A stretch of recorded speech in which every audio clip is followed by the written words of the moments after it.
અહીં એક બાજુ આપણી બહેનો પીવાના પાણી માટે તરસે અને એમના સાંસદ એમના ધારાસભ્યના લોકોએ નલ સે જલમાં કરોડો રૂપિયાના કૌભાંડો કરી લીધા।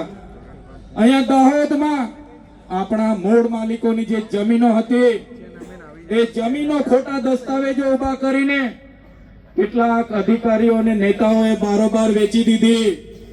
ત્યારે મારા યુવાનોને મારા વડીલોને આહવાન કરું છું મેં, આવનારી ચૂંટણીમાં એ લોકોને તમારે આનો જવાબ ઈંટનો જવાબ પથ્થરથી આપવાનો છે।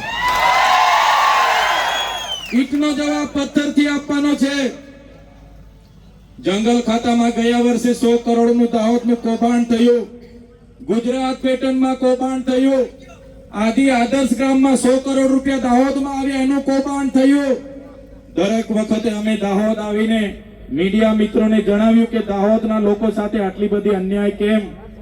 ત્યારે આ વિસ્તારના સાંસદોના નામ આવે અને તપાસ બંધ થઈ જાય, આ વિસ્તારના ધારાસભ્યોના નામ આવે અને તપાસ બંધ થઈ જાય, આ વિસ્તારના મંત્રીઓના નામ આવે અને તપાસ બંધ થઈ જાય।